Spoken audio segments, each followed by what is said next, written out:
Ciencia Política por la Universidad Sorbona y candidata a maestra en Gestión Pública y Gobernanza por la London School.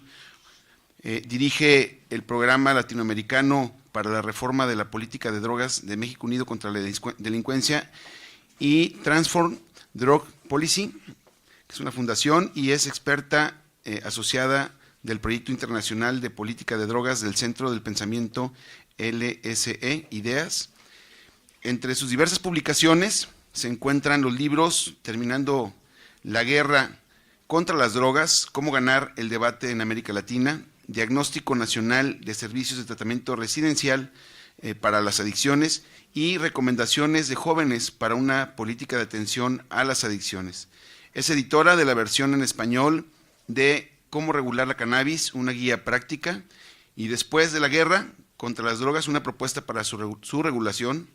Adicionalmente, Lisa formó parte del equipo redactor del informe sobre el problema de las drogas en América de la OEA, organización para la que trabajó de 2010 a 2012. Desde la sociedad civil fundó el programa de política de drogas y reducción de daños Espolea, mismo que en 2012 ganó el premio Lazo Rojo de Naciones Unidas por su trabajo en prevención de VIH para y por usuarios de drogas. Y sin más, dejo con ustedes a Lisa para poder impartir este taller. Muchas gracias, Lisa, por estar con nosotros. Muchas gracias, Enrique. Sin aplausos, vamos a ver si después de 2 horas de estar aquí seguimos aplaudiendo. Yo quisiera primero que nada darles las gracias por venir. Yo sé que cubrir temas de drogas es particularmente indigesto muchas veces porque hay demasiados términos que se presentan en el debate y que muchas veces no sabemos realmente lo que significan, pero también porque el debate de drogas es un debate que genera muchas pasiones. Podemos estar a favor, podemos estar en contra, podemos consumir drogas, podemos no consumir drogas, y eso no significa de todos modos que a nivel de políticas el debate no se tenga que dar. Yo quiero nada más contarles más o menos de qué va a ir la intervención.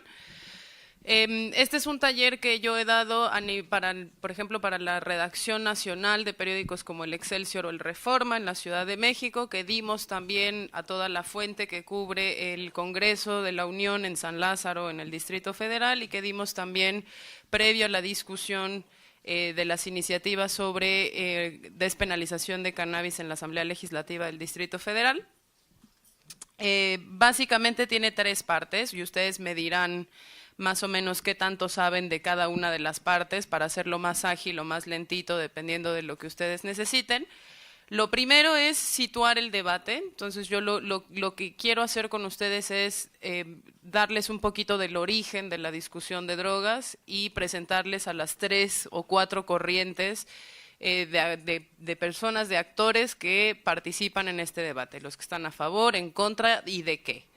Y ahí es hacer una clarificación de los términos, qué queremos decir por despenalización, qué es legalización, qué es regulación, qué es liberalización, qué es regularización, etcétera. Luego tengo una parte un poquito más de todas las experiencias internacionales de este mismo debate que preceden al debate en México. Ahí ustedes me dirán, por ejemplo, si están interesados en hablar de Uruguay, de Washington, de Colorado, de Holanda o de otros ejemplos. Y finalmente regreso a situar el debate en México con la experiencia legislativa de la Asamblea del Distrito Federal, en donde recientemente se presentaron unas iniciativas en febrero y donde todavía vamos a tener debate tanto esta legislatura como la siguiente, también en este próximo periodo de sesiones. Sin más, les pido por favor que la sesión sea como lo más interactiva posible, que ustedes me interrumpan en donde me tengan que interrumpir, que pregunten, que profundice o que me vaya más rápido donde ustedes consideren. Y esto nada más es con el objetivo de que cuando ustedes cubran todo este debate que se va a dar aquí con el foro que está organizando el diputado Enrique, no caigan ustedes mismos como en la confusión de los términos y entonces contribuyamos a la desinformación. Básicamente, ¿quieren que yo le vaya dando clic? Ah, no está todavía. Bueno, no importa. Las primeras slides son en realidad de bastante de contexto. El primer mensaje un poquito como de este taller es que situemos el objetivo principal del debate de drogas en México y específicamente en Jalisco, ahora que ustedes lo van a tener, y que sepamos una cosa, que independientemente de todas las posiciones que se expresan, hay 5 cosas que yo en más de 7 años de trabajo en materia de drogas sí hemos identificado que compartimos todos. Los que están a favor, los que están en contra, los que no tienen una opinión formada y los que apenas empiezan a integrarse al tema, todos tenemos 5 objetivos en los que confluimos. Ahí no hay diferencias y esos 5 objetivos tienen que ver con preservar la salud pública, con mejorar la seguridad, tienen que ver también con el diseño de opciones de políticas que sean costo efectivas, es decir, lo que nos cueste menos y nos dé mayores rendimientos, y tiene que ver también con la protección como de grupos poblacionales vulnerables. Ustedes mejor que nadie sabrán que cuando se habla de drogas, lo primero que sale es ¿y qué va a pasar con los niños? Como si fuera portada de disco de Maná, ¿no? ¿Dónde jugarán los niños? Y todo el mundo ahora va a salir a consumir cannabis y heroína en las esquinas. Bueno, no, todos en realidad tenemos una preocupación que está bastante enfocada hacia allá. Y la última, y a mí me parecería de las cosas más importantes, es un debate también centrado en la cuestión de derechos humanos. Entonces, que no los engañen, nadie en el debate, ni a favor ni en contra, en realidad estamos peleados con esos objetivos. Segundo, lo que sí buscamos en México, y lo hemos estado buscando desde hace varios años, es evitar la polarización de posturas que son mal entendidas y que generalmente se venden como caricaturas, ¿no? Los legalizadores, que en realidad son los que se comen a las abuelitas, los que matan a los niños y los que quieren envenenar al mundo, contra los no legalizadores, que son como el epítome de toda la bondad, ¿no? Los que se preocupan por el todo y los que realmente quieren todo el bien. Ni uno ni el otro de los, ¿no? Ni uno ni otro lado del debate en realidad es 100% bueno ni 100% malo, simplemente son posiciones encontradas. ¿Qué es lo que quiero entonces hacer aquí? Pues darles el marco conceptual un poquito así más teórico y un poco más aburrido de lo que realmente es el debate de drogas, y después entramos a los casos específicos donde si quieren nos peleamos sobre la evidencia o no. Empezar diciendo que el debate de drogas en realidad no es un debate nuevo. Entonces, nosotros lo estamos teniendo aquí, se hace mucho ruido alrededor de iniciativas como las que se presentan ahora, pero en realidad, la reforma de las políticas de drogas se ha debatido por lo menos en los últimos 24 o 25 años, si no es que más. Lo que sí es nuevo es las condiciones en las cuales América Latina y específicamente México están viéndose obligados a debatir el tema drogas. ¿Y dónde es nuevo? Si bien este debate empezó, por ejemplo, en Europa, cuando la epidemia de VIH amenazó particularmente a los usuarios de drogas inyectables, y entonces evolucionó hacia un cambio de paradigma en donde la gente se empezó a dar cuenta en gobiernos como Suiza, Portugal, República Checa e incluso en ciudades como Copenhague, que la acción policial y la criminalización de las personas que usan drogas en realidad solo los exponía más al riesgo de contracción del VIH, cambiaron el chip y dijeron, bueno, en vez de policías necesitamos intervenciones comunitarias con trabajadores sociales, médicos, etcétera, y salieron los famosos grupos de outreach a buscar a estos usuarios de drogas en las calles y a proveerles de ciertos insumos en cosas que ahorita vamos a ver que en realidad se llaman intervenciones de reducción de riesgos y daños. Ese debate en Europa funcionó muy bien, el paradigma se cambió, la epidemia de VIH-Sida se controló, hasta ahora que con las políticas de austeridad y de recortes de presupuesto de todos los programas sociales vemos un repunte en la epidemia de VIH entre poblaciones vulnerables, particularmente en Grecia y en Italia. Pero bueno, ese debate se ganó, digamos, hace 10, 15, 20 años ese debate surgió, cambiamos el chip de la acción policial a la acción médica y funcionó bastante bien en Europa, que Europa era justamente uno de los mercados de mayor consumo, no solo de drogas blandas como el cannabis, sino de drogas más duras como la cocaína y la heroína, y nadie dijo nada y el mundo no se cayó y el mundo no se rompió y la ONU no se paralizó y la vida siguió. Lo que es distinto en este debate que nos trae aquí a esta mesa y que nos ha ocupado en los últimos por lo menos 4 o 5 años es la motivación por la cual México se ve obligado a discutirlo, que es el crecimiento de la epidemia de violencia que vive el país y que en cifras oficiales, incluso reconocidas por la Comisión Nacional de Población, implican incluso una reducción en la esperanza de vida de los jóvenes hombres entre 15 y 29 años por el crecimiento exponencial de las tasas de homicidio. Los homicidios, entonces, en México, esta crisis de violencia relacionada a la militarización del país para luchar contra los carteles de la droga y el crimen organizado, nos hace a nosotros tener esta nueva conversación sobre drogas, que tiene relativamente poco que ver con una epidemia de consumo, sino más bien tiene que ver con cuestiones de seguridad. Entonces, el debate no es nuevo, el debate se ha dado en muchísimas jurisdicciones, ha resultado en episodios de reforma, sí, muchos, ahorita los vamos a ver, pero en México nos está llegando un poco por otro lado. No estamos discutiendo esto aquí porque tengamos una crisis de VIH, tendríamos que estarlo discutiendo porque sí tenemos, por ejemplo, una crisis de hepatitis C entre usuarios de drogas, pero lo estamos debatiendo más en el contexto regional de las crisis de seguridad. ¿Qué más hemos hecho hasta aquí? Reconocer que esta discusión es re compleja y que cuando hablamos de drogas hablamos de derechos humanos, hablamos de seguridad, hablamos de crimen, hablamos de desarrollo, hablamos de economía, hablamos de migración, hablamos de desplazamiento interno, pero también hablamos de consumo, hablamos de policías, hablamos de individuos, hablamos de médicos, etc. Ayer, por ejemplo, presentábamos en la Ciudad de México un informe realizado por la Escuela de Economía de Londres, en el Reino Unido, que se trata justamente de la contabilización de los costos económicos de la guerra contra las drogas. Y ahí uno de los investigadores mexicanos que ustedes van a tener oportunidad de ver en este foro, el doctor Alejandro Madrazo, hablaba de los costos jurídico-institucionales de las políticas de drogas, que tienen que ver, por ejemplo, con la expansión del arraigo como medida preventiva para luchar el crimen organizado en situaciones que poco o nada tienen que ver con crimen organizado. Eso es una arista del debate. Otra es la arista de, y entonces vamos a legalizar el cannabis y eso ¿qué va a provocar? Pues bueno, muchos dicen que vamos a colapsar el sistema de salud, otros dicen que en realidad esto va a tener beneficios importantes para despresurizar el sistema carcelario, que vamos a tener menos presos, que vamos a tener mayores recursos. Simplemente para ponerles en el panorama que cuando hablamos de drogas y de reforma de política de drogas van a escuchar muchas posiciones en muchos ámbitos que en realidad necesitan de una expertise como muy propia cada uno y que es muy fácil confundirse.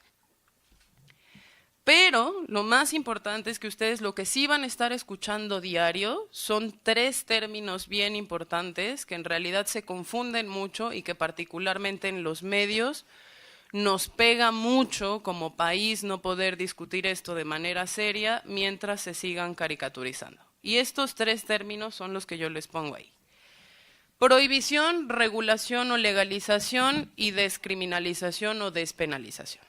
Esas 3 cosas se toman o como sinónimos o como antónimos que en realidad son imposibles de aparejar, que son imposibles de mezclar, y nos causan, por ejemplo, situaciones de este tipo. Como decía el diputado ahorita en la reseña que presentó sobre mi persona, participé en la elaboración de un informe que hizo la Organización de Estados Americanos que se llamó el Informe sobre el Problema de las Drogas en las Américas. Causó muchísimo revuelo porque ese informe en realidad lo pidieron 34 presidentes de los 34 países que componen la OEA, Obama incluido, el presidente Calderón incluido, Santos incluido. Hicimos el informe, 200 expertos de la región, presentamos el informe en la oficina del presidente Santos y yo, que era consejera editorial del Reforma, de la sección nacional del periódico Reforma y había dado este tipo de talleres al Reforma, me piden una entrevista desde Bogotá, hacemos la entrevista desde el Bogotá y al siguiente día sale en primera plana, expertos piden legalizar la heroína. No hay una sola frase en el informe de la OEA que diga que pedimos legalizar la heroína. Una, no existe. Pero ese fue el tratamiento mediático que se le dio y yo lo que quiero ver es a la abuelita que abrió ese día el periódico Reforma y le dio el patatús en el desayuno, pensando que genuinamente habíamos ido hasta Bogotá para pedir que legalizáramos la heroína, ¿no? Y se vendiera en las tiendas Oxxo. Bueno, eso no es lo que queremos y por eso es como tan importante que tengamos este debate. Si me sale una primera plana de este estilo en Jalisco, si ya renuncio, me dedico al macramé y hago otra cosa, porque claramente no estamos entendiendo nada. 3 términos re importantes, pero también titipuchal de actores que participan en este debate. Todo el mundo está aquí, aunque les digan que nadie quiere hablar de drogas. Porque resulta que efectivamente a nadie nos gusta dar la cara para hablar de drogas, pero todos tenemos una opinión y como Twitter se volvió la red social del el opinionólogo por excelencia, pues entonces todo mundo tuiteamos y todo mundo decimos y nos jalamos las vestiduras, pero nadie entiende nada. ¿Cuáles son todos esos actores? A nivel federal en esta discusión participan secretarías muy importantes, participa por ejemplo la Secretaría de Gobernación, específicamente desde la Subsecretaría de Prevención y Participación Ciudadana, participa Salud, específicamente a través del Centro Nacional de Atención de las Adicciones, participa la Comisión Nacional contra las Adicciones, participa la Secretaría de Marina, participa el Ejército, participa la PGR, la Subprocuraduría de Atención de Delitos, participan las legislaturas locales, los ejecutivos locales y participan también organismos internacionales con actividad en México. Participa el INEGI, porque el INEGI tiene una oficina especializada en el seguimiento de crimen organizado y estadística con las Naciones Unidas, participa CONAPO, participan incluso las iglesias. Entonces va a haber un montón de interlocutores ahí y es también muy importante que ustedes sepan quién está diciendo qué para que puedan identificar en realidad cuál es el sentido de esas declaraciones. A nivel estatal, entonces, tenemos ya, por ejemplo, 2 legislaturas que están debatiendo activamente el tema, la Asamblea Legislativa del Distrito Federal y Jalisco, que en un esfuerzo que nosotros saludamos que empieza a debatir el tema, pero también tenemos ejecutivos estatales comprometidos con el tema. Nuevo León es uno de los estados que tiene, por ejemplo, los tribunales especiales para primodelincuentes no violentos que cometieron crímenes bajo el influjo de sustancias, alias cortes de drogas, porque apréndanse ese nombre, ¿no? Morelos, que también empieza a debatir este tema con el gobernador Graco Ramírez, el Distrito Federal, donde Mancera un día dice que sí y al otro día dice que no, pero igual participa, y organismos internacionales como la ONU y como la OEA. Bien. 3 posiciones yo dije cuando empezamos este soliloquio. La primera es los que defienden lo que hay. ¿Quién me dice qué es lo que hay? O sea, ¿cuál sería la posición actual de quien defiende que no haya reforma? Criminalización. ¿Quién más? No sean tímidos, de veras. Es que si no, me da el sueño a mí de hablar tanto.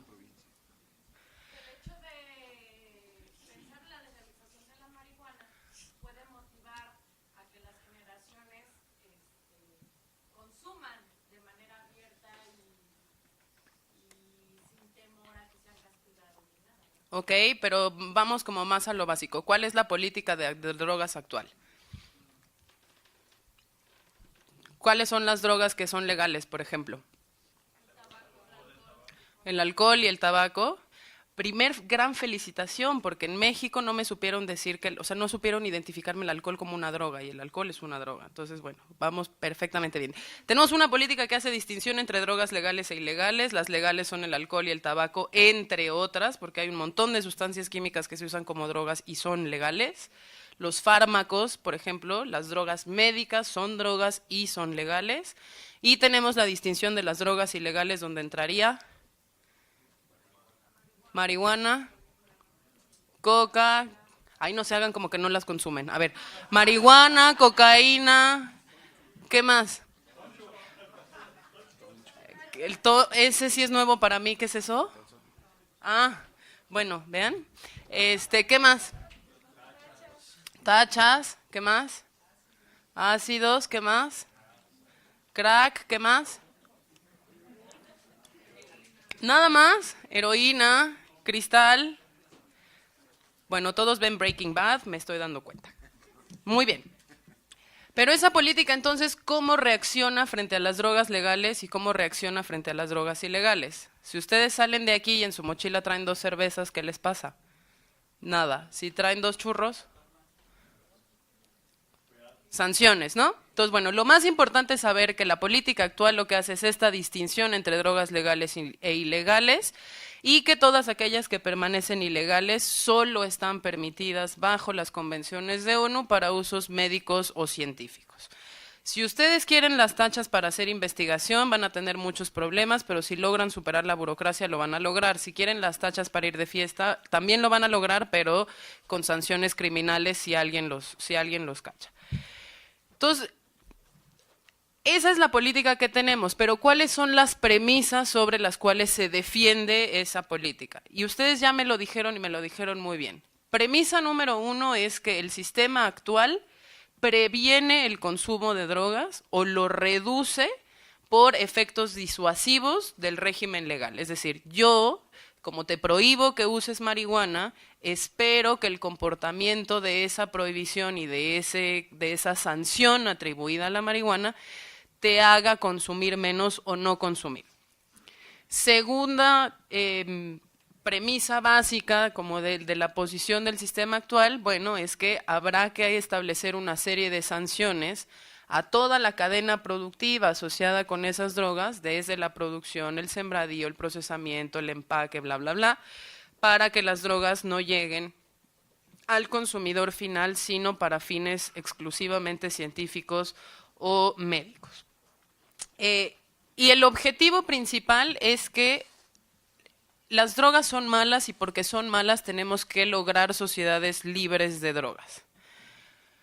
Utópico, realista, como ustedes lo quieran ver, yo no estoy ni defendiendo ni criticando, simplemente son esas premisas que se puede controlar la demanda y la oferta de drogas vía el establecimiento de sanciones que pasan por el sistema de justicia criminal, y que fuera de los usos establecidos por las convenciones de la ONU, todo lo demás tiene que estar sancionado. ¿Por qué? Porque las drogas son malas y aspiramos a una sociedad libre de drogas. Ya después vamos a ver si hemos logrado en 50 años llegar a sociedades libres de drogas. Por lo que veo del conocimiento empírico de la sala, no. Defensores de la regulación.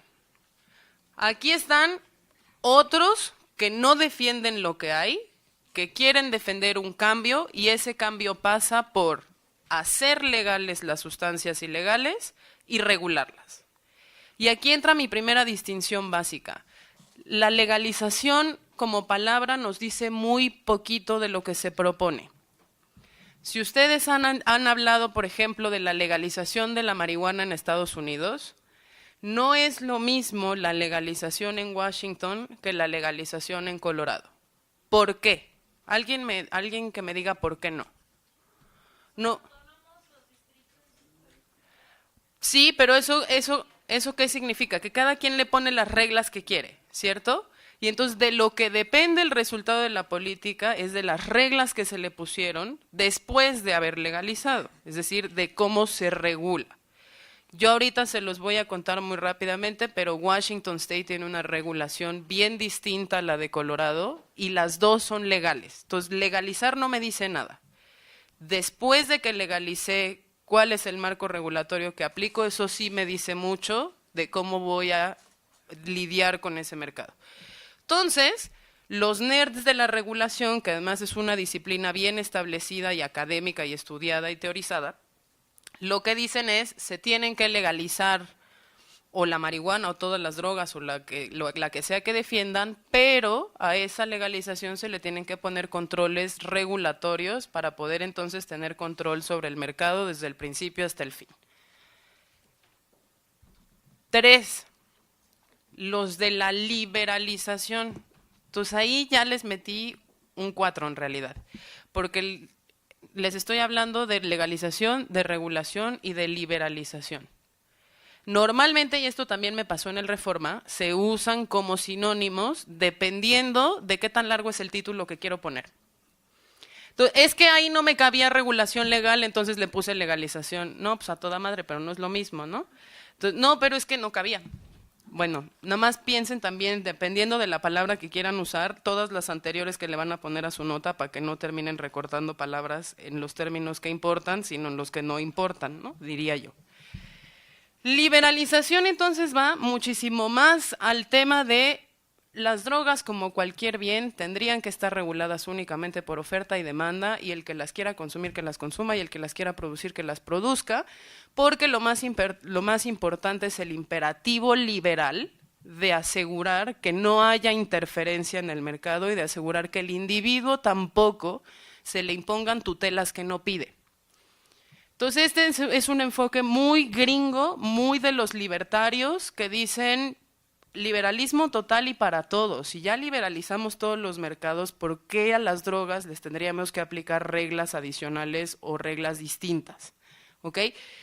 Y ahí entonces ya vimos que los legalizadores que buscan la regulación no son los mismos legalizadores que buscan la liberalización o el ideal libertario de free for all y que cada quien se haga bolas con su cuerpo, con su nariz y con su psique. ¿Sale? Entonces, 3 términos que ya van ahí diferenciados. Entonces, prohibicionismos. Yo acabo de hablar de legalización, acabo de hablar de regulación y acabo de hablar de liberalización. Ya les dije más o menos de qué iba cada cosa y hablamos ya también de quiénes eran los que defendían el sistema actual. Pero ustedes mismos se van a dar cuenta, porque además viene Fernando Belaunzarán y viene Vidal Llerenas y viene gente que está en contra también. Muchos hablan del prohibicionismo, muchos hablan de la reforma de la política de drogas, otros hablamos de fiscalización, otros hablan del régimen de control, y en realidad todos más o menos nos estamos refiriendo a una cosa que es el status quo. Lo que hoy tenemos, unos lo refieren como prohibicionismo, otros por su nombre oficial y rimbombante, que sería Sistema Internacional de Fiscalización de Sustancias Ilícitas y Psicotrópicas, y otros simplemente se refieren a él como las políticas actuales o la estrategia de control, etc. ¿Qué sí es y qué no es la prohibición? Porque entonces aquí también vamos quitándole la emoción y los adjetivos innecesarios. La fiscalización de sustancias establecida en el régimen de la ONU significa única y exclusivamente que vamos a estar dentro de las 3 convenciones de drogas que se han firmado, en el 61, en el 71 y el 88, y lo que vamos a decir aquí es lo que ya dijimos.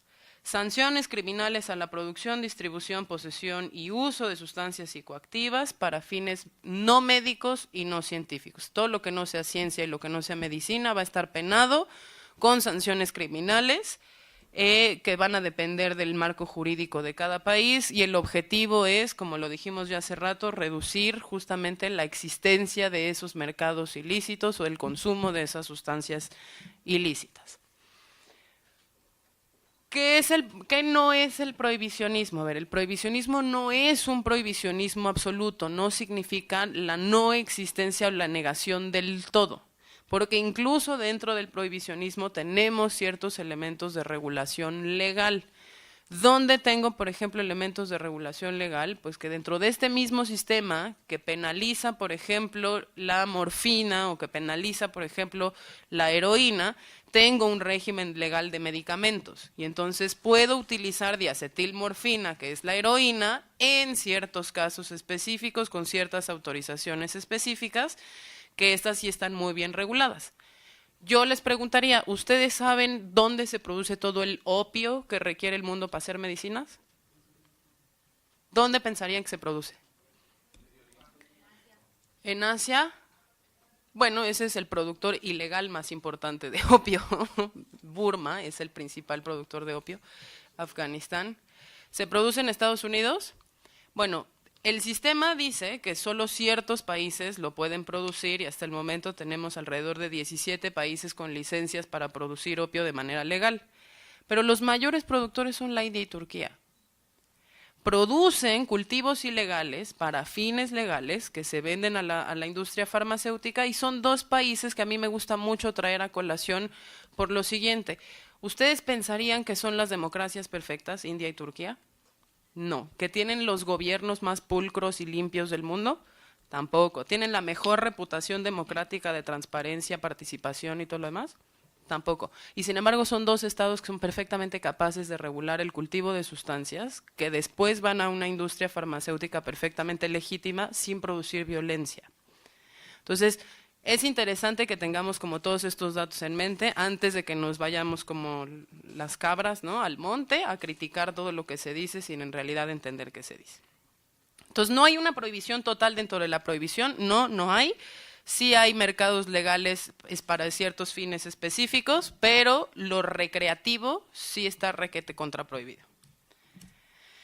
Luego, es importante que cuando nosotros hablamos de prohibición y prohibicionismo sepamos que es un término que se utiliza básicamente para designar a un sistema que sí tiene una ideología detrás.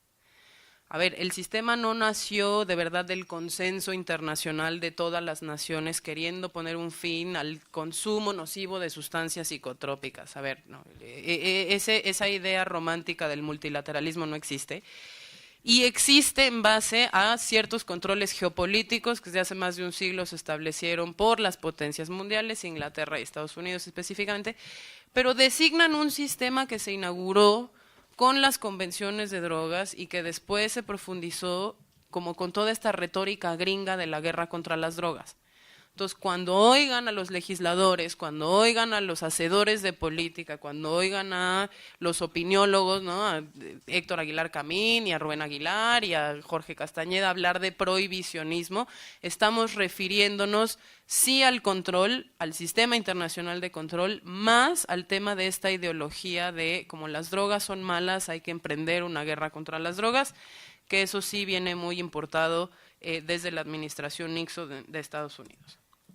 Importante saber que dentro de las legalizaciones y las regulaciones legales también hay prohibiciones. Entonces, como hay, por ejemplo, con la regulación del alcohol, ¿alguien puede pensar una prohibición dentro de la regulación del alcohol o del tabaco? La venta a menores es una prohibición dentro de un marco legal y en tabaco hay otros que son mucho más específicos. Consumo en vía pública, fumar en edificios públicos y en espacios cerrados en general, ¿no? La venta, por ejemplo, de cigarros por unidad también es una prohibición, que no se cumpla muy bien es otra historia, pero también saber que prohibiciones dentro de la legalización hay, ¿ok? Luego, despenalización, sí.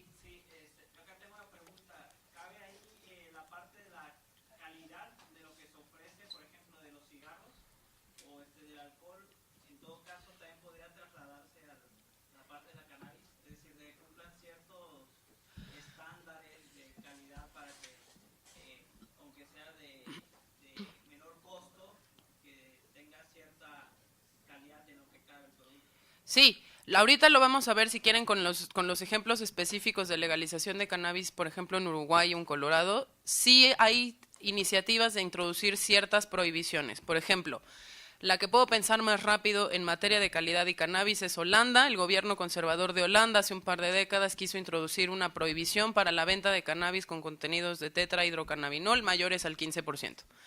Quería decir que las variedades de mota que fueran particularmente potentes las íbamos a prohibir porque la gente se ponía muy malita de lo suyo. No necesariamente prosperó porque cualquier prohibición que es arbitraria generalmente tiende a ser muy mal aceptada por quien consume y por quien está encargado, por ejemplo, de las regulaciones de los coffee shops. O sea, ¿por qué 15 y no 16? ¿Por qué 17 y no 22? ¿No? Cuando son así muy arbitrarias, pero sí las hay. Entonces es bueno que lo traigan a colación porque dentro de las legalizaciones y la despenalización y todo lo que es orientación más hacia lo legal, también hay cosas que permanecen prohibidas y que por lo tanto permanecen delitos. Sí hay. En la despenalización, que no es entonces ya lo mismo que la prohibición, es dentro del marco legal que hace que ciertas sustancias sean ilícitas. Yo lo que voy a dejar de perseguir como delito es el consumo y la posesión para uso personal. Esa es la despenalización. Yo lo quito del catálogo de delitos y lo sanciono si lo quiero sancionar como sanción administrativa, pero no constituye una ofensa criminal. que eso es mucho de lo que se va a debatir esta semana aquí en Jalisco. Entonces, sepamos muy bien que la despenalización no cambia el estatus legal de la sustancia. La marihuana hoy en México está prohibida y seguirá siendo ilegal si hay despenalización o no hay despenalización, porque la sustancia como tal está clasificada como solo permitida para usos médicos y científicos. Ese estatus legal no se toca, pero lo que sí se toca es la manera en la que las autoridades sancionan las conductas asociadas a esa sustancia, específicamente el consumo y la aportación, que dejan de ser delitos punibles con cárcel. ¿Sí estamos? ¿México tiene despenalización o no? Sí. ¿Con qué ley? ¿Alguien sabe? Ley General de Salud, ¿sí? Artículo, no, no es cierto. No, Ándele, si se lo sabe. Las tablas de dosis máxima de aportación para uso personal. No, bueno, no se quieren ir al DF a cubrir esto porque en el DF estamos muy mal. Sí, Ley General de Salud es la ley que nosotros conocemos en el jargon de drogas como Ley de Narcomenudeo, que lo que hizo fue crear, digamos, una competencia concurrente entre la Federación y los estados para perseguir delitos menores relacionados con drogas y establecer los rangos máximos que una persona puede tener en sí misma para su consumo personal. ¿Cuánto es la dosis máxima de marihuana en esa ley? 5 gramos, ok. Y arriba de 5 gramos, ¿qué pasa? Te atoran, pero sí, pero jurídicamente se considera narcomenudeo. ¿Y quién entra, la federal o la estatal? Ajá. Técnicamente estamos obligando a los estados a perseguirla, entonces son los estados, y lo maravilloso de nuestra ley es que la federación se reserva la competencia de poder atraer cualquier delito de narcomenudeo para investigaciones que presupongan o sospechen narcotráfico. ¿Cuál es la máxima de narcomenudeo? O sea, ¿hasta dónde deja de ser narcomenudeo y se vuelve narcotráfico? 5 kilos. Y entonces para todas las demás es el máximo por 1000, está dentro de la competencia del Estado y más arriba ya es narcotráfico. Maravilloso. ¿Funciona? ¿Por qué no? ¿De qué? Ok, no estamos terminando con la venta, pero más allá de eso, ¿cuál sería la expectativa de una ley que despenalice? O sea, ya si quieren, al margen de si funciona o no funciona. Ajá. Que se haga efectivo el rollo teórico de si no voy a considerar una ofensa penal o un delito el consumo, que entonces yo no me esté llevando a la cárcel o al MP consumidores. Entonces, digamos, el objetivo básico de esa despenalización es realmente hacer que el consumo no sea un delito criminal y que la aportación para ese consumo personal tampoco lo sea. ¿Cuál es, digamos, el flow o el defecto de este tipo de approach? Pues bueno, que si me acachan en la transacción con el dealer y la acabo de hacer, los dos estamos incurriendo en un delito de compra-venta de sustancias controladas y por lo tanto sí es delito, incluso si esa transacción se hace solo para mi consumo personal. De ahí que haya otros enfoques que digan, bueno, aparte de despenalizar, tendríamos que estar regulando cómo se dan esas transacciones, y ese fue, por ejemplo, uno de los argumentos de Uruguay. A ver, hay, obviamente, porque si no esto no sería interesante, varios hartos tipos de despenalización y cada caso es bien específico. El mexicano es muy específico por unas cosas, pero las despenalizaciones alrededor del mundo son específicas en sí mismas por un montón de razones. Despenalización de derecho o de jure es en donde realmente en la letra de la ley estamos diciendo esto no va a ser delito, y la despenalización de facto, que es donde no tenemos competencias legales para nosotros escribir la letra de la ley, simplemente hacer que la institucionalidad funcione de tal manera que no se persiga en la realidad ese delito, aunque en la letra de la ley no se haya modificado. Varios ejemplos de esto, sí, pero casi todas las legislaciones europeas mantienen la cannabis penalizada y, por ejemplo, no hacen la priorización de la acción policial y ahí cabrían entonces en las despenalizaciones de hecho. Despenalización entonces no es lo mismo que prohibición, está dentro de la prohibición, pero considera que hay estas dos excepciones de consumo y portación, pero no es legalizar, eso ya lo vimos, no cambiamos la situación de la sustancia. Entonces, ¿qué es legalización? Ya, esas ya se la puse muy fácil.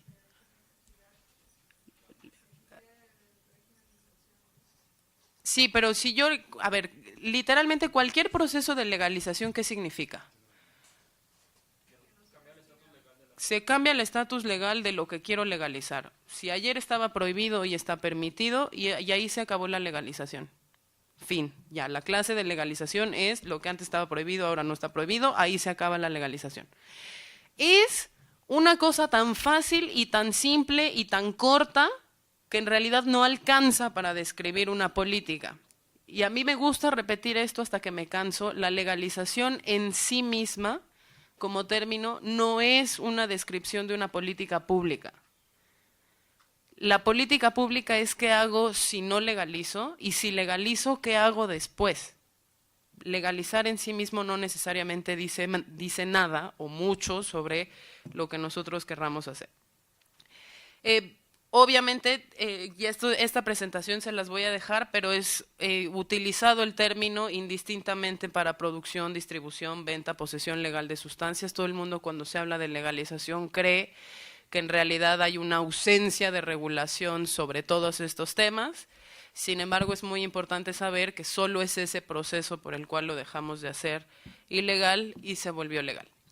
Y entonces regreso a los reguladores que dicen, sí, legalización, pero después de la legalización, y eso es lo que decían allá atrás, ¿cuáles son todos los milagros que le cuelgo? ¿Cuáles son todos los adjetivos que le pongo? Entonces, la marihuana va a ser legal, pero solo para bailar la danza de la lluvia en el Popocatépetl los 21 de marzo de cada año bisiesto, o va a ser legal para todos los casos, todas las poblaciones, todas las circunstancias, todos los usos, rituales, recreativos, médicos, terapéuticos.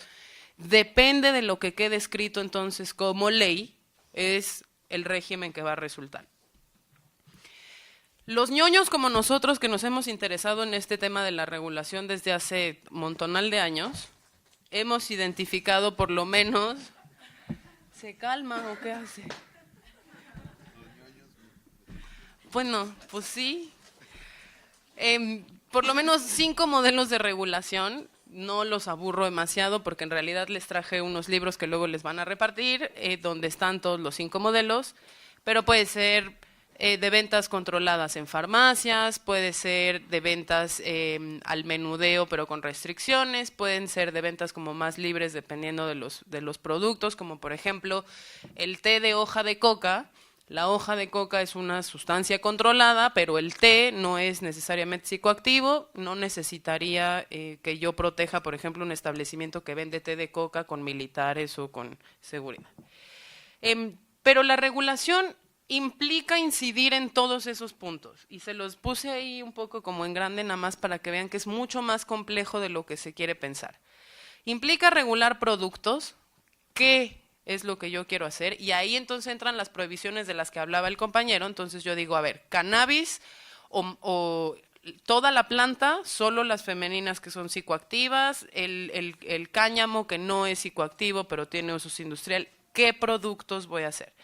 Ah, bueno, cannabis, órale, muy bien. Y entonces Uruguay dice, ¿todo el cannabis o ciertos tipos de cannabis?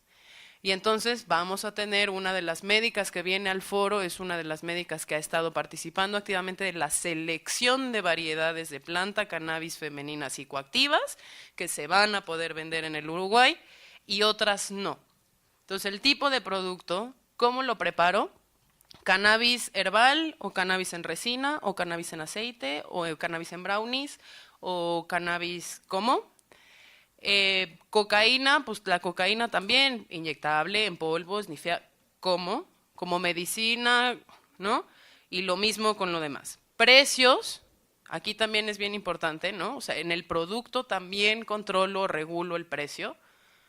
Al precio que me salga a producirla, la vamos a regalar, la vamos a subsidiar, le vamos a cargar impuestos, cómo lo vamos a hacer, y entonces los modelos disponibles tienen además bastante variedad interesante sobre el tema. Vendedores, ¿quién me la va a vender? En Uruguay las van a vender las farmacias, en Estados Unidos los dispensarios de cannabis medicinal, por ejemplo en el tema de marihuana, en Suiza, por ejemplo, la heroína para los adictos que se dio literalmente como política, la vendía directamente el gobierno. Los privados, ¿quién? Puntos de venta es lo mismo, hago dispensarios como en San Francisco y pongo uno en cada esquina, o van a ser las farmacias y entonces no es ningún establecimiento nuevo. O, por ejemplo, como en Nueva York, lo que se está diciendo es, bueno, el cannabis medicinal se va a vender en hospitales señalizados para el fin específico de distribución de cannabis medicinal. Accesibilidad, y aquí entran otra vez las prohibiciones. ¿Quién puede tener acceso y quién no? Todos mayores de edad, hombres, mujeres, blancos, negros, morenos, chaparros altos, nacionales o extranjeros, es una distinción muy importante también dependiendo de los modelos. Por ejemplo, Colorado y Washington no piden exclusividad de ciudadanía, ciudadanos americanos de otros estados pueden acceder e incluso extranjeros. Uruguay no, por ejemplo, Uruguay va a ser solo residentes y ciudadanos, etcétera. Y lugares y circunstancias, lo que yo decía, en el Popo para la danza de la lluvia o en todos los lugares, con, por ejemplo, las restricciones de espacios libres de humo, sin las restricciones de espacios libres de humo. Y la famosa liberalización que ya les contaba yo, que es el ideal libertario de los gringos de oferta y demanda, que cada quien haga de su cuerpo lo que quiera, y significa en realidad que no tenemos que poner ni tutelas ni restricciones adicionales al tema. Descriminalización se usa de manera indistinta con despenalización. Yo nada más no los quiero confundir más, solo quiero que sepan que el uno o el otro en realidad es un calco lingüístico. Importamos el término decriminalization del inglés, pero porque ellos sí tienen la diferencia en su sistema jurídico de felonies y crimes. Entonces un felony sería depenalization y un crime sería decriminalization. Nosotros no, un crimen es un crimen. Entonces, despenalización y descriminalización en el contexto mexicano significaría lo mismo, solo que sepan de dónde vino el bonito palabra que nos confunde cada vez que hablamos del tema. Regularización, evítenlo. Piedad, porque cada que lo dicen muere un hada, y yo lloro. Porque regulación y regularización no es lo mismo. Si van al diccionario, sí, en la Real Academia de la Lengua diría que regularización y regulación pueden ser sinónimos, pero ¿qué pasa cuando hablamos de regularización? Invocamos a la psique de la gente a pensar que estamos frente a un proceso de normalización, que estamos banalizando las cosas cuando en realidad no se están banalizando, y entonces de nuevo contribuimos a que cada quien se vaya para su esquina y no haya diálogo, porque la gente se espanta. Ay, van a regularizar la marihuana, y suena como, Dios mío, qué cosa, la normalización de la mota, y entonces mañana todos los rastas van a estar afuera de mi casa. No, la regulación, y ustedes lo van a ver ahorita en el caso uruguayo, puede ser tan estricta o tan laxa como se quiera y no implica necesariamente una normalización de ninguna conducta. Entonces, si pueden, evítenlo y evítenme la pena de tener que dejar de leerles si utilizan el término porque me pone muy de malas. Ya, ahora.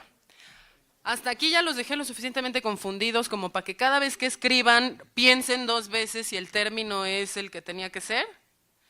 ¿Sí? O más bien les va a dar un poco igual y el que quepa, como me decían en el Reforma, es que no ocupo. ¡Ay, qué padre! Bueno, ojalá que sí haya servido un poquito. Corto el choro teórico para ir ya ahora sí a lo que sí tenemos en la realidad, en los países donde sí los tenemos, y entonces sepamos también qué es cada cosa y podamos ver que tristemente, y a pesar de que Enrique se sienta muy innovador, lo que estamos discutiendo no es tan nuevo. Bueno, en nuestros ranchos sí, pero no es tan nuevo. A ver, a nivel internacional, ¿qué es lo que sí tenemos? Tenemos despenalizaciones en más de 31 jurisdicciones alrededor del mundo. Sí tenemos donde consumo y portación no se consideran delitos y se sancionan administrativamente o no se sancionan. Tenemos casos específicos como el portugués, por ejemplo, donde la despenalización ha sido para todas las drogas, no solo para algunas. Tenemos la despenalización colombiana, que es solo de cocaína y marihuana. Tenemos la despenalización mexicana, que es imperfecta para todas las drogas, pero están todas las drogas. Y tenemos despenalizaciones de sustancias específicas en jurisdicciones específicas. Tenemos también programas de reducción de riesgo y daño. ¿Alguien sabe de qué van esas cosas? ¿Qué es la reducción del daño o cómo se come?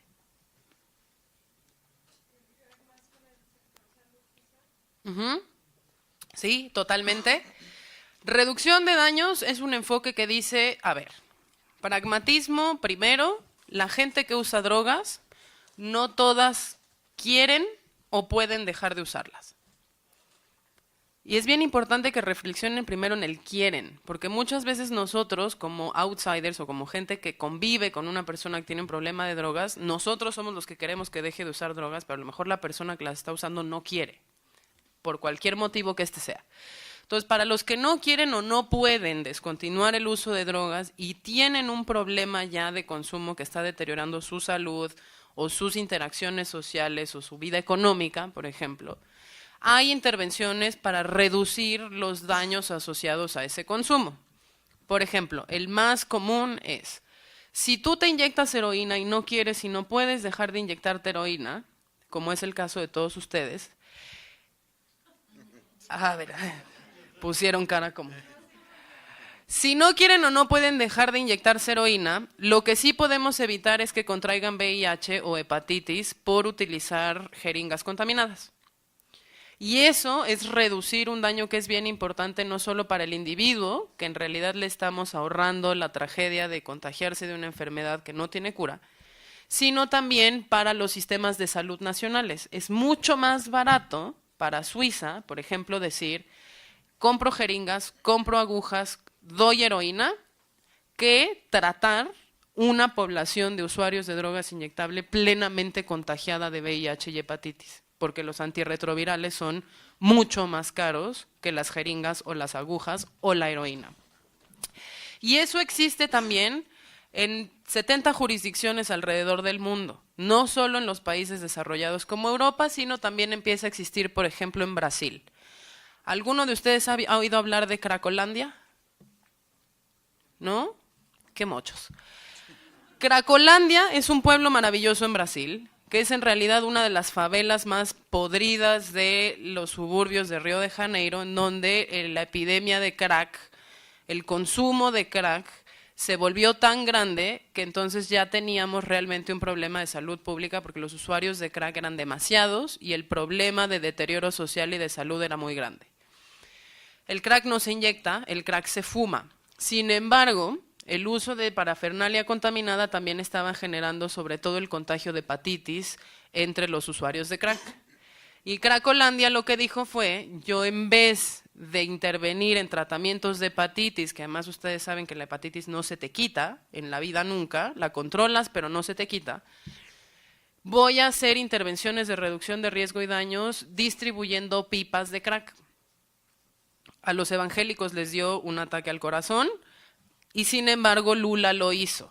¿Y qué fue? Bueno, distribuir pipas de madera que se calientan menos, que cortan menos, que queman menos la boca, que son mucho más higiénicas que la manera en la que en Cracolandia se consumía el crack, que ustedes como son gente de bien no saben cómo se consumía. Se consumía o en focos o en latas de Coca-Cola cortadas por la mitad, porque el crack se tiene que calentar. Y entonces abrían los focos o abrían las latas, calentaban la droga, la fumaban utilizando eso y se cortaban y se quemaban de tal manera que los contagios eran muy fáciles. Entonces distribuir pipas de madera fue la opción para dejar de hacer un contagio masivo de hepatitis entre usuarios de crack. Eso es reducción de riesgo y daño, se hace en más de 70 jurisdicciones alrededor del mundo y para su sorpresa México lo hace. México lo hace en relación al VIH, está dentro de la norma oficial 028, que es la de prevención y control de las adicciones, y hemos nosotros históricamente distribuido jeringas y agujas y otros kits, les llaman Preven Kits, para evitar la transmisión de VIH. Dentro de la tendencia internacional de la despenalización, simplemente leerles una noticia que salió hace 10 días más o menos, en donde justamente la Organización Mundial de la Salud, y les leo el comunicado para que no digan que soy yo, sacó 3 recomendaciones para que todos los países del mundo pusieran a consideración en materia de política de drogas, que son: primero, todos los países deberían buscar desarrollar políticas y leyes que descriminalicen la inyección y el uso de drogas ilegales. 2, todos los países deberían trabajar en el desarrollo de políticas y leyes que descriminalicen el uso de jeringas y agujas limpias para la inyección de drogas ilegales. Y 3, todos los países deberían prohibir los tratamientos obligatorios que violan los derechos humanos.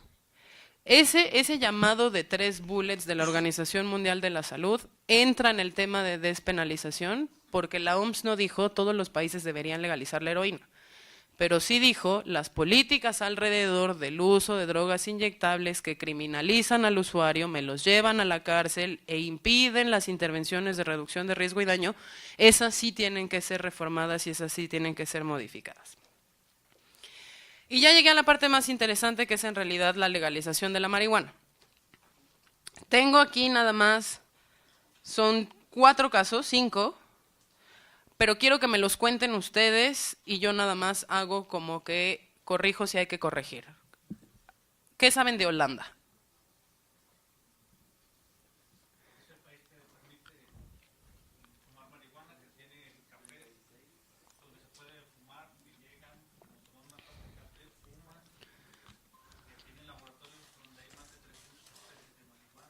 Ajá. Ok, entonces lo que sabemos es que en Holanda el cannabis es legal. ¿Sí? No, el cannabis es ilegal en Holanda. ¿Pero qué hizo Holanda? Holanda modificó su ley doméstica en el 76 y dijo: yo no voy a perseguir el consumo de marihuana y voy a respetar el establecimiento de zonas de tolerancia, que son los famosos coffee shops.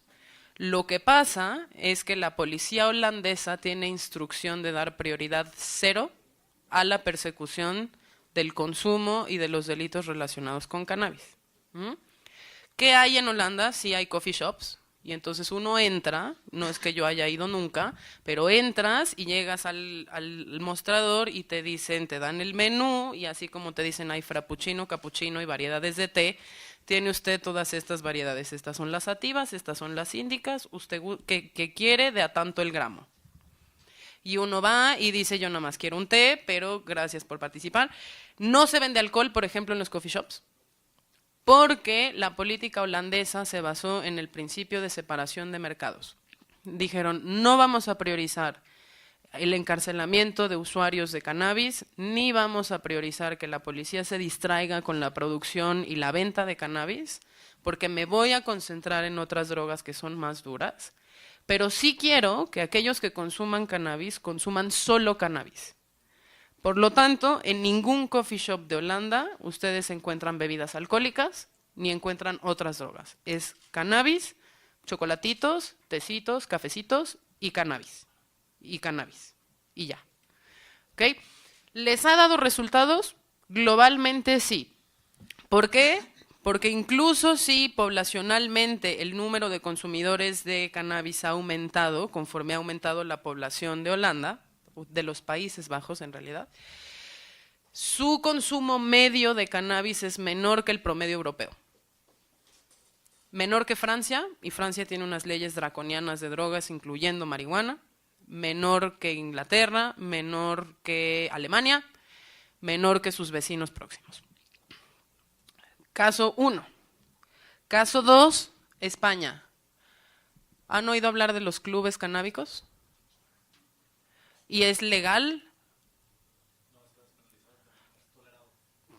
Tampoco es legal, exactamente, porque la legislación española sigue diciendo que el cannabis en España es ilegal, sin embargo operan en una zona gris de la legislación, que lo que hace es, de nuevo, no priorizar la persecución de delitos relacionados con cannabis, porque la ley sí permite el autocultivo de 2 plantas por individuo para su propio consumo. Si yo tengo 2 plantas, yo, Lisa, tengo 2 plantas para consumir, eso no me puede a mí no me puede acreditar, digamos, o tener una sanción de cárcel. Entonces, ¿qué hicieron los españoles, que son todos ellos muy listos? Dijeron, pues si yo tengo 2 y Enrique tiene 2 y ustedes tienen 2 y somos aquí 50, eso quiere decir que aquí podemos tener 100 plantas. Y mientras esas 100 plantas no se utilicen para la venta a personas que no somos nosotros en este cuarto, se puede hacer porque finalmente es para el consumo personal de los miembros del club. Eso es la manera en la que operan los clubes de cannabis en España. Ahora, tenemos un gobierno muy conservador en España que sí le está dando como mucha lata a los clubes canábicos y los están cerrando, no desde el argumento del cannabis es ilegal, porque en realidad entran dentro de la ley de despenalización, sino desde el ámbito de no pagaste impuestos, no estás respetando la señalización, cosas como más administrativas y de licencia. 3, Washington y Colorado. Eso sí, más o menos ya todo el mundo se lo sabe, porque son los vecinos del norte los que nos mandaron la guerra para las drogas para acá, pero luego legalizaron la mota a ellos. 2 diferencias fundamentales nada más, y les prometo que con eso los dejo en paz con el tema de la marihuana. Washington es un estado que lo legalizó vía una iniciativa que fue la 502, que permite la producción, la venta, el procesamiento y el consumo de cannabis para mayores de 21 años, pero cuya estructura es un marco regulatorio mucho más controlado por el Estado, que le da atribuciones como a su board de control de alcohol para regular el mercado de cannabis, y que es una regulación que implica muchos más controles, no solo desde los impuestos, desde la calidad, desde los esfuerzos de prevención y educación, sino que además no permite una cosa que en términos de economía se llama integración vertical de la industria. La integración vertical de la industria quiere decir que aquel que yo le doy licencia para producir, para cultivar cannabis, no puede tener una licencia de venta. Como en Uruguay. En Uruguay pasó lo mismo. Tu productor no puede ser productor, distribuidor, vendedor, consumidor, no sé qué, porque entonces hago clústeres muy chiquitos y creo lo que efectivamente le criticaban a Vicente Fox, el Marlboro de la cannabis, ¿no? Creo unos lobbies muy fuertes que al final va a ser muy difícil controlar. Colorado dijo, sí voy a permitir la integración vertical por un tema de pragmatismo. ¿Por qué? Porque Colorado tiene 10 años con su mercado de cannabis medicinal. Pero la restricción en Colorado fue, sí, tú puedes tener licencia para producir, para vender, para distribuir, pero los primeros años del régimen, solo aquellos que ya participaban del mercado de cannabis medicinal van a poder entrarle al negocio del cannabis recreativo. Entonces, no son todos los nuevos productores que un día enloquecieron y dijeron queremos empezar a producir cannabis, son aquellos que ya estaban institucionalizados y ya estaban regulados por la autoridad sanitaria desde los tiempos de la longaniza, que legalizaron ellos la mota para fines medicinales. ¿Ya vieron cómo sí legalización no significa nada?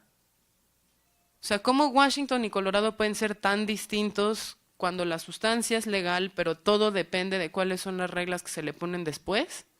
El Reforma no lo entiende todavía, pero espero que ustedes sí. Y Uruguay, por fin Uruguay. Es el único mercado nacional que tiene la legalización de la marihuana, y es un mercado que igual está incluso, dicen los críticos, y digo yo también, sobreregulado. Uruguay va a poner sistemas de trazabilidad genética para las plantas de marihuana. Uruguay va a definir variedades específicas para que no se confundan con la marihuana paraguaya y para que no se confundan con los mercados brasileños, porque Uruguay, como nosotros, tiene la ventaja de estar muy lejos de Estados Unidos, pero demasiado cerca de Brasil. Y Brasil es un mercado de 300 millones de habitantes o 200 y cacho millones de habitantes, cuando Brasil es un país de 3.4 millones de habitantes. Digo Uruguay. Entonces, la vecindad con ese monstruo en el sur le hizo a Uruguay sobreregular su mercado para evitar problemas, por ejemplo, como turismo de drogas con Argentina y con Brasil, o para evitar que también se mezclaran las variedades uruguayas con el mercado brasileño, y entonces Brasil pudiera argumentar que Uruguay le estaba inundando su mercado de cannabis. Son 17 toneladas métricas lo que Uruguay va a producir por año para satisfacer su demanda nacional. Eso es como medio barrio de Guadalajara, ¿no? O sea, es muy poquito. Va a distribuir licencias diferenciadas de producción, distribución y venta. Quien va a vender son las farmacias, va a tener una carga impositiva bastante interesante y bueno, un esquema que es bastante complicado.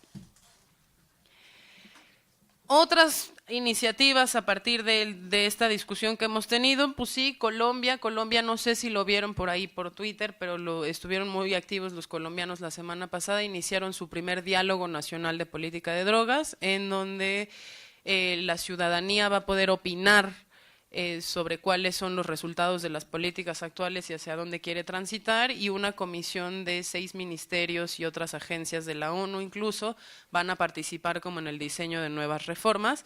Creo que es la intención de Jalisco también hacer un ejercicio de consulta popular, entonces sería interesante ver que ustedes pudieran también comparar cómo los ejercicios participativos resultan en regulaciones específicas, ¿no?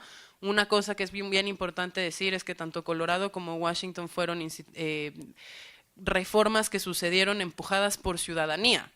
Las reformas se votaron en las urnas, las iniciativas se votaron en las urnas, la gente las aprobó, y esa aprobación de la gente, dependiendo de las campañas que se hicieron, midiendo lo que la misma gente quería, resultaron en 2 regímenes regulatorios perfectamente distintos. Bueno, Colombia empieza a hacerlo porque ahora es el segundo periodo de Santos ya no tiene tanto que perder como tenía antes, y el ejercicio empezó el viernes de la semana pasada, si les interesa monitorearlo.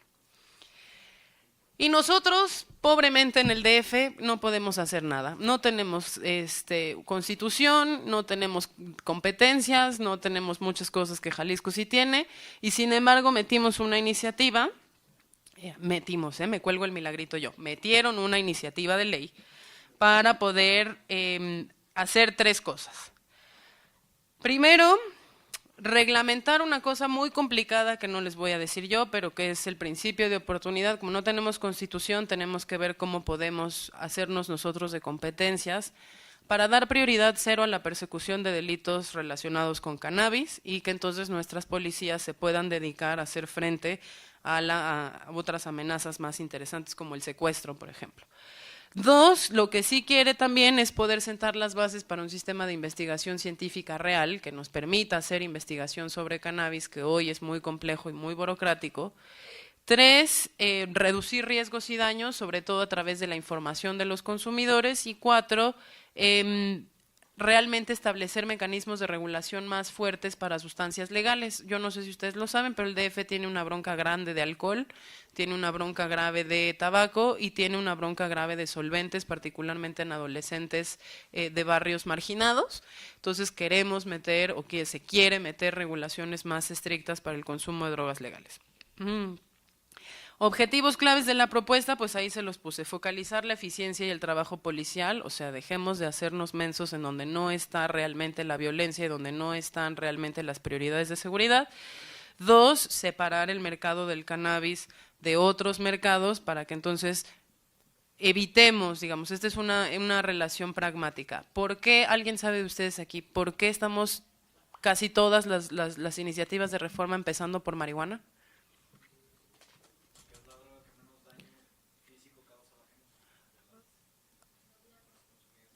Es una droga blanda, es de la que menos daño. ¿Por qué más?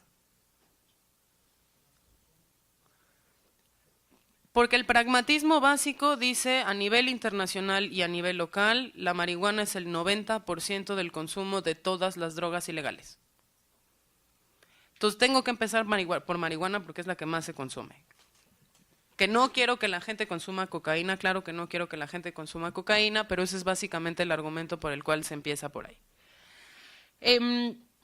Modificaría, como ustedes son expertos en el artículo 394-84, no sé qué, fracción tercera de la Ley General de Salud, ya no se los cuento, pero modificaría esa tabla para darnos un mayor margen y realmente acercar la despenalización a las unidades de mercado. Cuando ustedes van con su dealer a comprar marihuana, pocas veces les va a vender 5 gramos, aunque ustedes lo intenten, pocas veces. Entonces, es adecuar esto un poquito para que realmente el consumidor no sea penalizado, no sea criminalizado. Lo segundo, pues es sí dotarnos un poquito más de competencias de control sanitario, porque tristemente mientras el control sanitario sea competencia exclusiva de la Federación, los estados pueden hacer poco para regular calidad, potencia, precios, etcétera. Y finalmente, bueno, pues disminuir un mercado negro que todos sabemos que tiene consecuencias importantes, incluso la ONU ha aceptado esas consecuencias negativas no esperadas, ¿no? Si la marihuana sigue siendo ilegal, si las drogas siguen siendo ilegales, lo primero que se crea es un mercado negro, y en ese mercado negro pues actúan carteles de la droga, no actúa ningún gobierno ni ninguna autoridad sanitaria. Dicho eso, son libres de irse, preguntas si quieren tener preguntas. Mi último mensaje nada más sería, el debate de estos 3 días va a ser un debate de alto nivel, va a tener gente que sabe bastante del tema y que esté a favor o esté en contra de lo que aquí se propone, pues es gente que sí ha dedicado su vida a esa investigación, que lo pongan le pongan la atención que merece, que lo traten con el respeto que se merece y que si tienen dudas es mejor que pregunten y no digan, como no tuve espacio o no me alcanzó el tiempo, mejor le puse lo que yo creí que era y no lo que es. Si tienen pues más dudas, la presentación se la queda Enrique, entonces esas se las pueden distribuir a todos por correo. Ahí vienen también mis datos de contacto, tanto los twitters como el correo electrónico. Yo estoy en la Ciudad de México, pero estaremos participando mañana en la inauguración del foro y quedo a su disposición en caso de que tengan más preguntas o más inquietudes. Muchas gracias.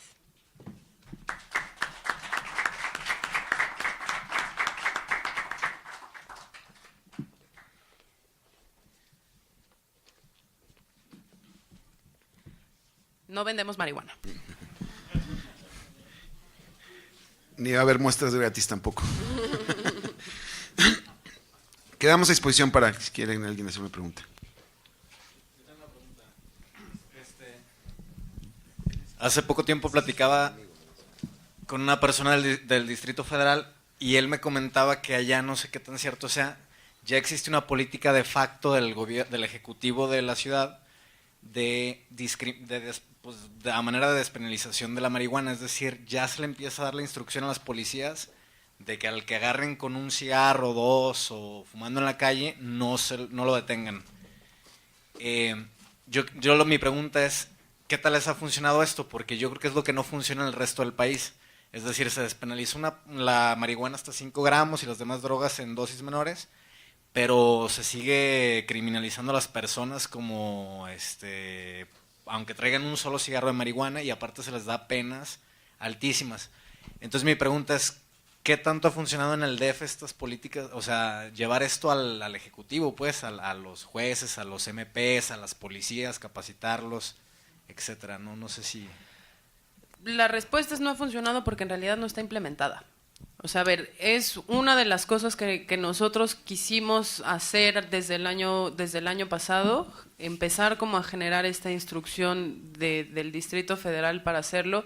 No se ha logrado completamente porque se nos atravesaron 38 temas, incluida la reforma energética y 18 millones de cosas que distrajeron la acción legislativa. Pero lo que yo sí te puedo decir es, todavía en todo el país, incluido el Distrito Federal, la mayor parte de las personas que llegan al sistema judicial, que llegan al sistema carcelario por delitos relacionados con drogas, llegan ahí por posesión simple, mayoritariamente de cannabis. Entonces el Distrito Federal todavía tiene el problema de sobrerepresentación de los usuarios de cannabis en el sistema penitenciario, porque de todos modos son detenidos. Y lo segundo que nosotros vemos, yo vengo de México Unido contra la Delincuencia, que no solo tratamos temas de política de drogas, sino de otros delitos en general, es que este tipo de políticas imperfectas, que no tienen realmente la instrucción bien y la letra clara, lo que generan es una explosión, por ejemplo, en los comportamientos de extorsión de las autoridades hacia el ciudadano. Entonces traías 3.7 gramos de mota, pero si yo argumento que traías 6, te va a cargar y entonces dime de a cómo nos vamos. Y lo que generas es un montón de extorsión entre usuarios que, por evitar que la policía los lleve al MP cargados de narcomenudeo, empiezan a comprar policías. Y entonces eso genera una descomposición de los cuerpos policiales que es todavía como más compleja. Todos esos costos se los va a contar a ustedes mucho mejor que yo, Alejandro Madrazo. La respuesta muy simple es: no la hemos implementado y por lo tanto no ha funcionado, en el sentido en el que seguimos todavía encarcelando mayoritariamente usuarios. Doctor, hágame la buena, regáleme el doctorado. ¿Qué tanto entonces se requiere un cambio en la legislación o que la legislación que existe se aplique en la práctica? Es decir, si ya está despenalizado portar cierto gramaje, pues ¿por qué no? Si en realidad lo que se busca proteger es a las personas que viven con una adicción, hacer que lo que ya está en la ley se aplique en lugar de buscar ampliar los márgenes de sustancia que puedes portar. Mira, esa es una excelente pregunta, en realidad, porque nos lleva a dos tipos de respuesta. La primera es, pues, porque no tenemos la tradición en México de hacer cumplir la ley, culturalmente. Pero esa, digamos, es la respuesta fácil y es una respuesta muy errónea, porque al final del día en México sí que cumplimos la ley y sí que el marco, digamos, jurídico y de derecho tiene un peso. La respuesta correcta es porque en realidad es una ley que estuvo mal pensada desde el principio y que lo que generó fue la tipificación de un nuevo delito que antes no existía. O sea, en vez de que la ley de narcomenudeo haya hecho efectiva la despenalización del consumo y la aportación, lo que creó fue el delito narcomenudeo, que antes no existía. Antes tenías la discrecionalidad de los jueces de decir, bueno, si este trae 6 gramos de marihuana, claramente no es el Chapo Guzmán, y entonces no lo cargabas por narcotráfico. Con la nueva ley lo que hicimos fue tipificar el narcomenudeo con 6 gramos, que no es una unidad de mercado, porque de nuevo, cuando les hago la broma del usted vaya al dealer y pídale que le venda 4.5 gramos de marihuana, y el dealer le va a decir, ajá, no, o sea, aunque des 10 vueltas, no gracias, porque no es negocio, ¿no? Como no corresponde eso a la unidad de mercado, entonces lo que hicimos fue crear un régimen específicamente orientado para perseguir el consumo. Porque no hay manera de que un consumidor, sobre todo los que son realmente consumidores consuetudinarios, tengan en sí mismos cantidades tan bajas. Por eso, el cambio de ley sobre la práctica ya de la implementación de esa ley que data del 2009 en los estados en donde ya la tenemos implementada, indica que en realidad lo óptimo sería modificarla para adecuar esas cantidades de portación a lo que realmente sucede en la realidad. De ahí que sería preferible el cambio legislativo y no solo intentar aplicar mejor algo que es imperfecto. ¿Me explico? Pero sí es una buena pregunta en el sentido en el que cuando estamos pensando nuevas leyes, lo que tendríamos que pensar es cuáles serían los efectos colaterales de la ley cuando la ley se aplica como se aplica. ¿Me explico? Porque ahorita en realidad lo que pasa es que la ley de narcomenudeo se aplica y tan se aplica que llevamos consumidores cargados de narcomenudistas.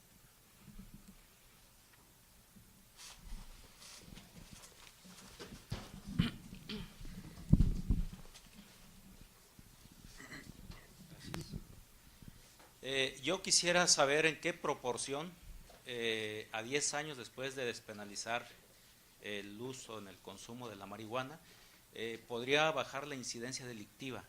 Esto es, todo lo relacionado con el narcomenudeo, todo lo relacionado con la sobrepoblación de cárceles, todo lo relacionado con crímenes alrededor, ¿no? Que tiene que ver con lo infame, ¿no? De no reconocer, pero que está allí, es un monstruo que está allí. Lo que faltaría es darle un camino correcto, ¿no?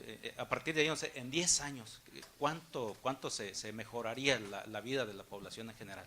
Bueno, obviamente son especulaciones, porque mientras no tengamos el régimen específico para poder colectar los datos, no podemos hablar de cifras con precisión.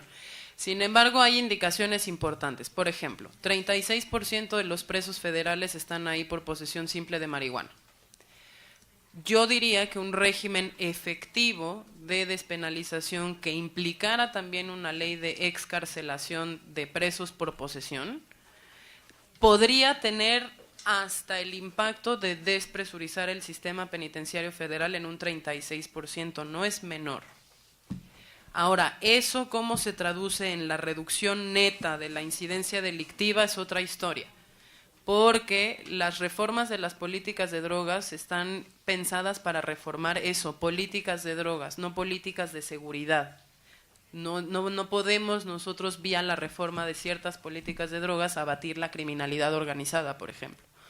Pero sí tenemos buenos indicios que podríamos estar hablando en una reducción neta, digamos como de esa distracción policial de entre el 12 y el 17%, y a nivel federal una despresurización de alrededor del 36%.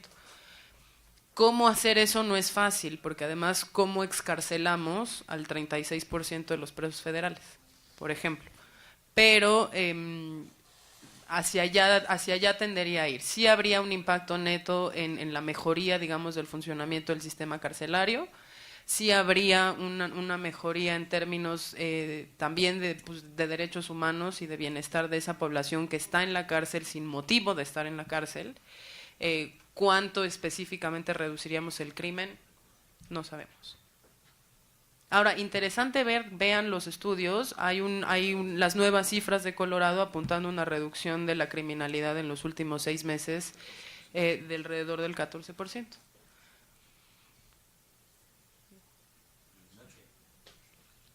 No es despreciable, ¿no? Al final del día tiene potencial, exactamente, tiene potencial. Yo soy una ferviente convencida de la reforma, pero yo no los vine a catequizar. O sea, yo lo que quiero es que ustedes vean que en realidad, dependiendo de la opción de política que se adopte, los resultados que podemos esperar.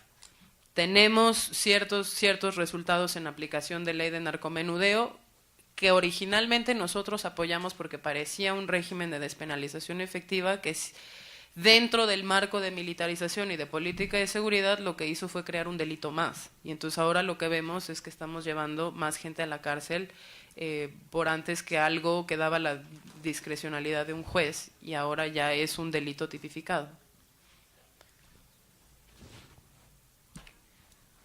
Pues si ya no tienen más preguntas. Así. Con estas nuevas políticas públicas que se pretenden implementar, ¿qué es lo que en realidad busca el Estado combatir o mitigar? Eso es tuyo. Fundamentalmente el tema es lo que acaba de decir Lisa, aunque diga que lo digo yo, ella lo acaba de decir. Si entendemos que el 36% de las personas que están en los penales federales o del Estado son por personas que tienen por posesión simple de droga, particularmente de marihuana, bueno, pues primero es no criminalicemos a nuestros ciudadanos por un asunto de que no ha robado, no ha matado, no ha secuestrado y no ha cometido ningún delito grave de alto impacto. Nosotros lo vemos así. Creemos que la posesión de droga tiene que ver más con un asunto de salud que un tema de seguridad, y seguimos metiendo a la cárcel a personas que consumen. No se les ha demostrado que sean, como acaba de decir Lisa, pues trae 10, 12, 15, hasta 20 gramos, y claro que no es el Chapo Guzmán. Y por una cuestión de aplicar la ley a rajatabla y quitar el criterio y hacer esta tabla, pues el delito de narcomenudeo ha quedado claro y todo el mundo persigue. Nosotros creemos que si logramos hacer lo que hace España, de darle prioridad cero, lo que ha hecho Holanda de buscar no criminalizar el consumo, pues ellos tienen índices mucho más bajos en otros crímenes. Lo que hace Suiza es, ellos son los que le dan la droga, porque saben que hay un porcentaje de la población que va a buscar marihuana u otras drogas, y ellos han ido suministrando en esos sectores la droga, pero como previo todo un esquema de salud, que van a una plática, les dicen los daños, cuáles son los riesgos que te va a pasar, y le dan un seguimiento. para atender la adicción, porque saben lo que les cuesta en el esquema de salud. Pero a nosotros nos falta mucho, sí, pero algún día teníamos que empezar. Y por eso nos dimos a la tarea de iniciar en Jalisco esta discusión que se está dando a nivel mundial, que como bien dice Lisa, no estamos descubriendo nada, no estamos inventando nada. Este tipo de leyes ya están en muchos países. Esta iniciativa ya está presentada en el Distrito Federal, ya hay una iniciativa en el Congreso Federal que presentó Fer Veloz Arán, y que lo que nosotros creemos es que en la agenda de las libertades, y particularmente en un tema de un problema grave social en México, y que hace rato lo dije, yo siendo un diputado de un estado laico, debemos identificar los problemas sociales y luego proponer alternativas de solución. Yo creo que con tantos cientos de miles de muertos que hemos tenido en los últimos periodos por el tema del narcotráfico, nosotros creemos que debemos de hacer cosas diferentes para obtener resultados diferentes. Si seguimos haciendo lo mismo, el resultado va a ser el mismo, y como estamos ahorita, estamos mal. Por eso la propuesta va encaminada y enfocada a que esas políticas públicas puedan atender, hacer un lado el consumo, atenderlo de una manera, y por el otro lado verlo como un tema de salud. Por eso proponemos este organismo que ya funciona en el DF, para atender a las personas. Si tú agarras a alguien con droga y pasan de los 30 gramos que proponemos nosotros, lo puedas remitir a un centro de especialistas que luego ellos definan qué tipo de tratamiento se le va a dar, o incluso proponemos el trabajo comunitario o otro tipo de sanciones que no sea la cárcel. Tus instrumentos que son el DSM-4 y el CIE-10, con lo que tú determinas una patología de adicción, ese paciente ya diagnosticado se le otorga, digamos, una licencia donde los mismos hospitales le proporcionan la diacetilmorfina para que él mismo se la pueda suministrar.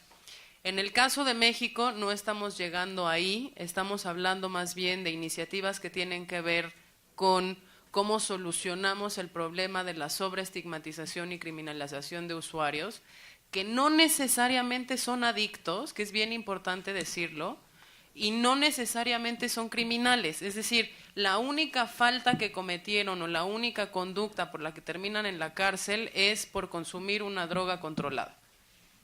No estamos hablando de suministrar drogas como de manera libre y que entonces el Estado se vuelva el productor y el suministro, ni tampoco estamos hablando de como decir que vamos a perdonar a criminales que cometieron homicidio bajo el influjo del alcohol, ¿no? Eso es bien importante también decirlo. Estamos avanzando más bien hacia el perfeccionamiento de unas leyes que ya existen para evitar justamente como estas arbitrariedades por parte de la autoridad. ¿Para el uso médico, México está preparado? ¿El uso médico de la marihuana para recetar marihuana a pacientes? México está preparadísimo porque está preparado para reformar la industria energética, pero porque además México realmente tiene una institucionalidad en investigación en salud que es muy fuerte. México, si quisiera, podría. Lo que pasa es que todavía nos falta la voluntad política para que eso pase a nivel nacional, pero de que se tiene la capacidad, se tiene. Ahora, ¿cuál es el problema? Que México en los últimos 5 años ha crecido en 600% los presupuestos dedicados al cumplimiento del orden, a las fuerzas policiales y a la milicia. Si nosotros revirtiéramos esa tendencia de incremento solo hacia el lado del law enforcement y la regresáramos hacia donde tiene que estar, habría incluso los recursos para hacerlo. Pero ¿cómo se pudiera aplicar aquí en México una política de uso médico para la marihuana? Cambiando la ley. Pero tendría que ser a nivel nacional y no solo estatal. Bueno, los estados pueden hacer modificaciones dentro de su régimen de competencias. A ver, ustedes son muy, muy afortunados porque eso, viven en un estado. Nosotros que vivimos en una cosa amorfa llamada DF, no podemos hacer nada. Pero ustedes que sí tienen estado, tienen competencias para dentro de sus propias concurrencias modificar ciertos usos. Ahora, en materia medicinal se podría hacer distintas cosas, aunque lo que es cierto es que en materia de estupefacientes el control sanitario es una competencia exclusiva de la Federación. ¿Qué es lo que tenemos que hacer? Estados y Federación dialogar de alguna manera para que entonces se nos permita también hacer el control médico de este tipo de sustancias a nivel local. Un poquito lo que decías del tema de cómo se podría suministrar. Nosotros lo que estamos proponiendo en la iniciativa es que se pueda abrir para su investigación y luego podamos desarrollar una serie de tratamientos, incluso con la posibilidad de modificarlos.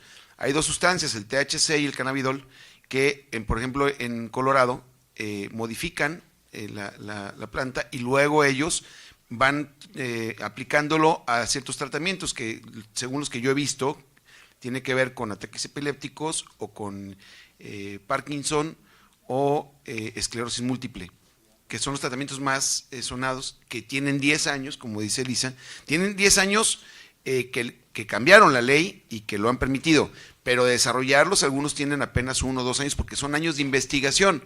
Entonces, la iniciativa en Jalisco tiene esa arista, o sea, de poder entrarle a la investigación para el desarrollo de tratamientos y aprovechar los beneficios que tiene la cannabis. ¿Sí esa es tu pregunta de ahí atrás? Sí, en ese sentido.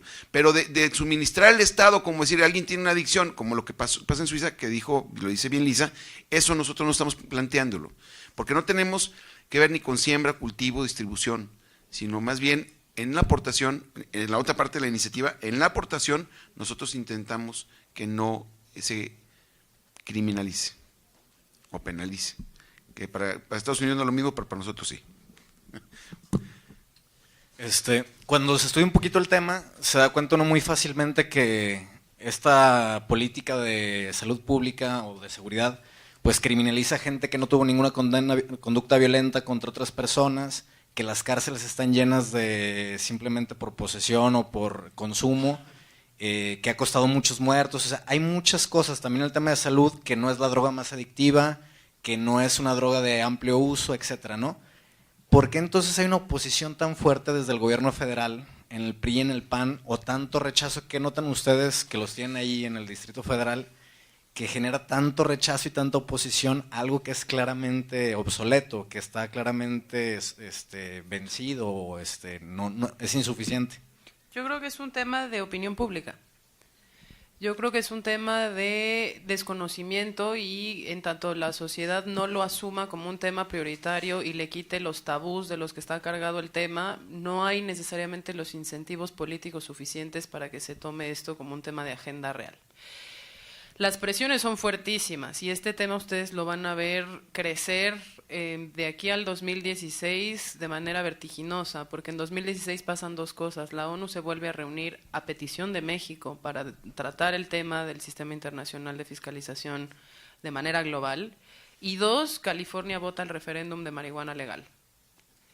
California, siendo la 9ª economía del mundo y el vecino más importante de México, teniendo dos sistemas legales distintos, ¿no? Con tan solo cruzar una línea fronteriza, pondría al gobierno mexicano en demasiada presión de realmente modificarlo. Sin embargo, ¿por qué no se modifica ahora? Porque si tú vas y haces un sondeo en la calle y dirías, ¿usted está a favor de la regulación legal de la marihuana? El 90% de las personas te va a decir que no. Y te va a decir que no por desconocimiento, porque tú empezaste la formulación de tu pregunta sobre la premisa más básica, que es, si uno se informa, si uno va entendiendo un poquito más del tema, si uno lee, y esas tres cosas, el si uno se informa, si uno se interesa y si uno lee, es lo que no ocurre ni para ni para muchos otros temas, tristemente, en la sociedad mexicana. Ahora, ¿cuál es el objetivo de estos foros? Pues también que nosotros vengamos, les presentemos como los argumentos a favor, en contra y los neutrales, y que entonces esa sociedad se vaya formando una opinión que ponga un mínimo de presión en sus legislaturas y en sus ejecutivos. A ver, el Robert. Ya se va, Zaira. Gracias, Zaira. Pues por los resultados que tienen que ver con la agenda de seguridad, todos los datos que se han generado los últimos 5 años, me parece que la gran filtración, el gran aliado corruptor del sistema policial de nuestro país tiene su origen en esta actividad que está allí veladamente existente y que no, pues no se quiere reconocer como una actividad pues que está allí y despenalizarla, porque a lo mejor pues es como origen para generar de parte de las policías actividades o acciones que involucran luego a otros actores. Pero a mí me parece que la corrupción está allí muy presente y que tiene que ver con un origen de esta actividad, ¿no? Que para ellos es ilícita. Pues nosotros lo hemos dicho en varias publicaciones, ¿no? A ver, el narcotráfico no es ni el principio ni el fin de todos los problemas que tiene este país, ¿no? Ni va a ser de la seguridad, ni lo es tampoco de la corrupción. Sin embargo, este mercado ilícito que genera ganancias tan importantes y que escapa a la regulación del Estado sí genera incentivos para agravar esos problemas. Agrava la corrupción, agrava la desconfianza en las instituciones, agrava los estados de excepción, agrava las violaciones de derechos humanos, ¿no? Tenemos dos opciones, dónde le pones el alto, ¿no? Entonces, ir pensando este tema también en función de cómo prevenir otros daños que no tienen nada que ver con el consumo de drogas. A ver, que un policía se corrompa por dejar pasar un cargamento de marihuana no tiene nada que ver con el efecto del THC en el cerebro del individuo que lo consume.